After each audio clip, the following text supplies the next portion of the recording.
Those are corrupt bastards, Chris. That's what is wrong with the media today when they have their chosen one, and 9 times out of 10, heck, 10 times out of 10 in the liberal media, it's going to be the liberal is the chosen one. So we have a problem there with what Joe Miller has had to face.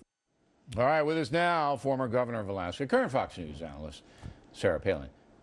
Did you really call them bastards? Well, up there, and it's not a term of endearment. No, I know that. There is a group of what had been perceived as corrupt politicians that went by the CBC moniker, the Corrupt Club. Yeah. And so Alaskans understood exactly what I was talking about. Oh, so you had that was in context. That reference was in context to Alaska politics. Yeah, to the CBC group up in Alaska. Some of the folks who are now in prison for corruption. I don't mind you just doing an ad hominem attack. Those people should all be fired. It was a little bit of that too, yes. Yeah, they should all be fired immediately. That is not a CBS-owned station. It's an affiliated station. They carry CBS program. Most people should be fired. Yeah. I mean, that's ridiculous. Absolutely. There's no accountability in this bogus explanation of leave it to the beaver guy who tried to explain it. You wouldn't think that would happen in a place like Alaska when the population reflects pretty much what your belief system is. It's a very red state.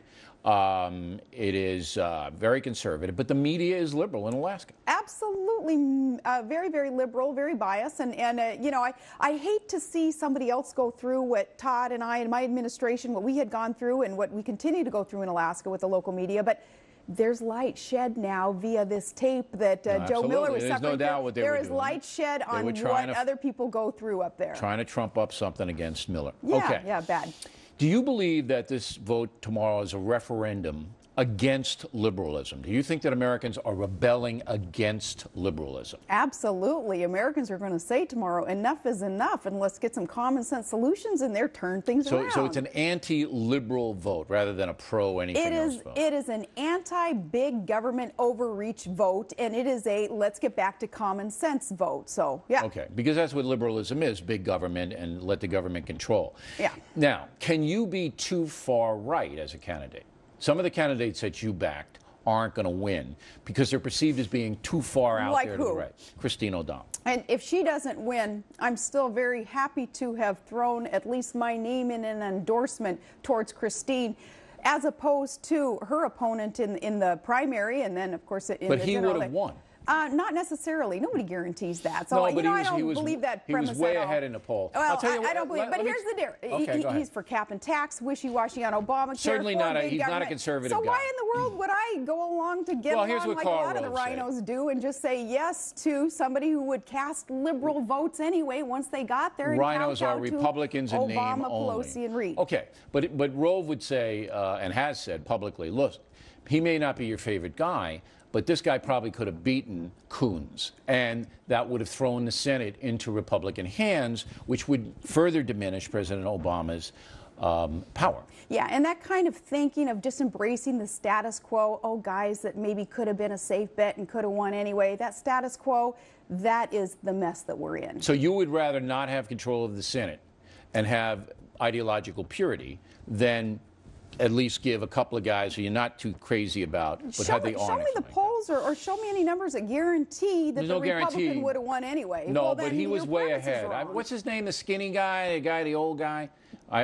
Tell me somebody. Coons, no. Castle is who she defeated. Castle.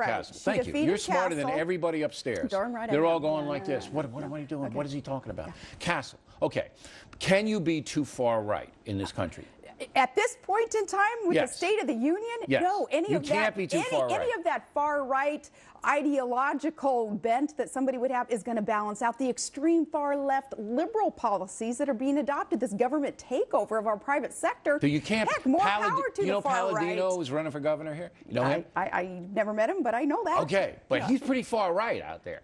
Well, he wants to go running with a baseball for governor, so that's up to the New Yorkers to decide. I know that. But no, a far right bent would be a healthy. We need a balance of power here, Bill. Look at this extreme liberalism that has control of the House, the Senate, and the White House right now. No, we got to balance that out, and that's another message that will be sent on Tuesday against failed policy, against the monopoly of power. Yeah, I'm just wondering if you get candidates though who do say crazy things on the right or the left. I think most Americans aren't going to vote for him. Yeah, and look at those crazy things that those on the left have said, like Grayson, like Barney Frank. I mean, we can go They're down both in that trouble, extreme Grayson list and Barney. And yeah, you just heard Barney's lending his own money. Do you know Barney? Yeah.